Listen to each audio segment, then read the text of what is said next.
क्रांती news, आवाज सर्वसामान्यांचा। सुरगाणा अजितदादांना सामूहिक श्रद्धांजली। सुरगाणा पंचायत समिती येथे शोकसभेचे आयोजन। सुरगाणा तालुक्यातील सर्वपक्षीय वतीने पंचायत समितीच्या आवारात महाराष्ट्राचे माजी उपमुख्यमंत्री तथा कार्यकुशल नेतृत्व स्वर्गीय अजितदादा पवार यांना भावपूर्ण श्रद्धांजली अर्पण करण्यासाठी शोकसभेचे आयोजन करण्यात आले होते। यावेळी आमदार नितीन पवार यांनी मनोगत व्यक्त करताना सांगितले की स्वर्गीय अजितदादा पवार यांनी मतदारसंघासाठी सुमारे 2200 कोटी रुपयांचा निधी उपलब्ध करून दिला।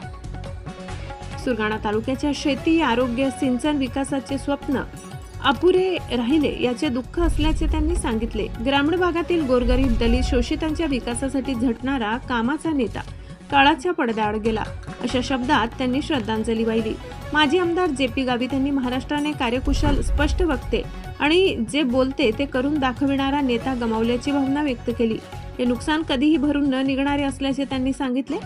28 जानेवारी रोजी झालेल्या दुःखद विमान अपघातात स्वर्गीय अजितदादा पवार यांचे आकस्मिक निधन झाल्याने संपूर्ण महाराष्ट्रात शोककळा पसरली। जात, पात, धर्माच्या पलीकडे जाऊन काम करणारे, वंचित व दुर्बल घटकांचे प्रश्न समजून घेणारे संवेदनशील लोकनेते म्हणून त्यांची ओळख होती।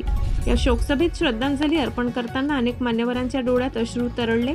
कार्यक्रमाला आमदार नितीन पवार, माजी आमदार जे.पी. गावित यांच्यासह विविध सामाजिक, शैक्षणिक व राजकीय क्षेत्रातील मान्यवर मोठ्या संख्येने उपस्थित होते।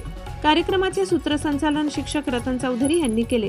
महाराष्ट्र क्रांती न्यूजसाठी विभागीय संपादक रतन चौधरी, सुरगाणा। अशाच नवनवीन बातम्या पाहण्यासाठी आमच्या महाराष्ट्र क्रांती न्यूज या YouTube चॅनलला लाईक करा, सबस्क्राईब करा आणि बेल आयकॉनला प्रेस करा।